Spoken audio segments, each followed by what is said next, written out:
بسم اللہ الرحمن الرحیم۔ السلام علیکم ڈیئر اسٹوڈنٹس، امید ہے آپ لوگ ٹھیک ہوں گے اور آپ لوگوں کی زندگی خوشیوں کے ساتھ گزر رہی ہوگی۔ آج نمود صبح یہ نظم ہے اور یہ میر علی انیس نے لکھی ہوئی ہے یا میر مبر علی انیس نے لکھی ہوئی ہے۔ تو اس کا ایک مرکزی خیال آپ کے سامنے رکھ دیتا ہوں کہ اس کا مرکزی خیال کیا ہے۔ اس کا مرکزی خیال شاعر یہ بتاتا ہے اور وہ کہتے ہیں کہ جس طرح اصل میں یہ جو نظم ہے نمود صبح میں ان انیس نے یعنی طلوع صبح کا منظر پیش کیا ہے، اور یہ نظم اگرچہ انیس کے ایک لمبے مرثیے کا اقتباس ہے، یعنی ایک سبق ہے، ایک ٹکڑا ہے اور اس سے یہ منتخب کیا گیا ہے، مگر اس کا مرکزی خیال طلوع صبح کے منظر کو پیش کرنا ہے۔ انیس نے طلوع صبح کا منظر اس خوبصورتی سے پیش کیا ہے کہ پڑھنے والا نمود صبح کے منظر کو اپنی تصورات کی آنکھوں سے یعنی وہ دیکھنے لگتا ہے، یعنی پڑھنے والا جو پڑھتا ہے ان کے یعنی وہ جو تصویر ہوتی ہیں ایک خیال، اور اس طرح یہ تصویر ان کی آنکھوں کے سامنے پھر جاتی ہیں، وہ ایسا لگتا ہے، ایسا دکھائی دیتا ہے۔ مثال کے طور پر ایک شخص ہے اور وہ کہانی لکھتا ہے، ناول لکھتا ہے یا اسی طرح کوئی اور کہانی لکھتا ہے، تو وہ یا اسی طرح اخباروں میں بھی کئی بار یعنی کئی دفعہ ہم نے یہ دیکھا ہے اور سنا ہے اور ہم نے دیکھا ہے اور پڑھا ہے کہ اصل میں ہوتا کیا ہے۔ ہوتا یوں ہے کہ وہ جو مصنف ہوتا ہے یا جو لکھنے والا ہوتا ہے وہ اس طریقے سے لکھ دیتا ہے یا لکھ ڈالتا ہے اور وہ جگہ ایسی دکھائی دیتی ہے کہ جیسے آنکھوں کے سامنے ہوں، یعنی اسی طرح یہ ان کا کمال ہوتا ہے، اللہ تعالیٰ نے ان کو کمال دیا ہوا ہوتا ہے۔ تو اسی وجہ سے یہاں بھی یہی بات ہو رہی ہے۔ رات کا جو وقت تھا یا جو جادو یا سحر یا ایک اندھیرا چھایا ہوا تھا، تو روشنی پھیل کر ہر چیز کو منور کر رہی ہے، یعنی روشنی وہ پھیل رہی ہے اور رات ختم ہونے کو ہے اور پورا ماحول پر ایک بہار سے چھا گیا ہے، اور یہ صحرائے کربلا کی صبح کا منظر یعنی یہ ایسا ہی دکھائی دیتا ہے۔ یہ اصل میں کربلا صبح کا ایک منظر پیش کرنے کی کوشش کر رہے ہیں، جس کی وجہ سے اس زمین و آسمان پر انہیں رشک کرتا ہے۔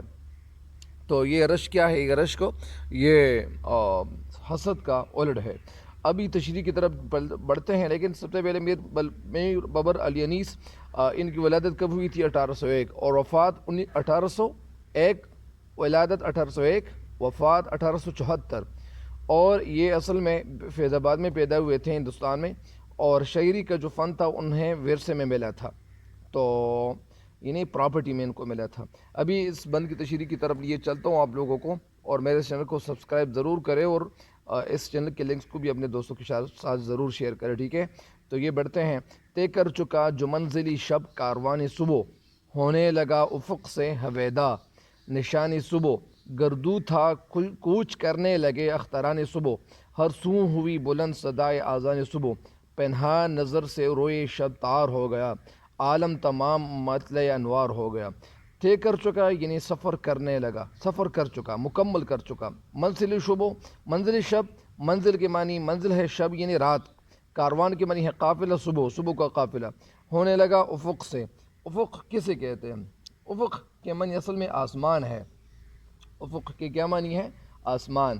افق کے معنی یعنی وہ کنارہ جہاں زمین اور آسمان یعنی وہ ملتے ہوئے دکھائی دیتے ہیں۔ وہ آسمان تو ہے لیکن وہ کنارہ یا وہ جگہ، وہ ساحل یا وہ کنارہ جہاں زمین اور آسمان وہ ملتے ہوئے دکھائی دیتے ہیں، یا آسمان یعنی اصل میں زیادہ تر معنی لوگ یعنی آسمان ہی کرتے ہیں، لیکن یہ وہ کنارہ جہاں زمین اور آسمان دونوں ملتے ہوئے دکھائی دیتے ہیں۔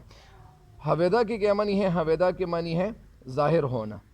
پھر کاروان کے معنی قافلہ، افق، ہویدا۔ گردو کے معنی کیا ہے؟ گردو کے معنی ہے آسمان۔ یہ اصل میں یہ لفظ لوگ کہتے ہیں کہ یہ گردا ہونا چاہیے، یہ گردو نہیں ہونا چاہیے۔ بہرحال کوچ کرنے لگے یعنی سفر کرنے لگے۔ اختران اختر کی جمع ہے، اور اس کے معنی کیا ہے؟ یعنی صبح کے ستارے، ہر سو یعنی ہر طرف، بلند ہوئی یعنی ادھر ادھر پھیل گئی، صدائے یعنی آذان یعنی آوازیں، آذان صبح یعنی صبح کے آذان۔ پنہا کے معنی کیا ہے؟ پوشیدہ، چھپا ہوا۔ عالم کے معنی، روئی شب کے معنی کیا ہے؟ روئی شب تار کے معنی تاریک رات کا چہرہ، تاریک رات کا چہرہ۔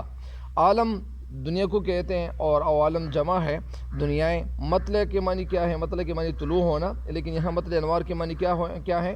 روشنی کے طلوع ہونے کی جگہ، روشنی کے طلوع ہونے کی جگہ کو یعنی مطلع انوار کہتے ہیں۔ اس بند کی تشریح کیا ہے؟ شاعر اس بند میں کہنا یہ چاہتے ہیں اور بڑے خوبصورت انداز میں وہ رات کے ختم ہونے اور صبح ہونے کی جو حالت بیان کرتے ہوئے کہتے ہیں شاعر کیا کہتے ہیں؟ وہ کہتے ہیں کہ جس طرح قافلہ اپنی منزل کی طرف جا رہا ہوتا ہے، سفر کر رہا ہوتا ہے، اسی طرح صبح کا جو قافلہ ہے وہ بھی اسی طرح سفر کرتا ہے۔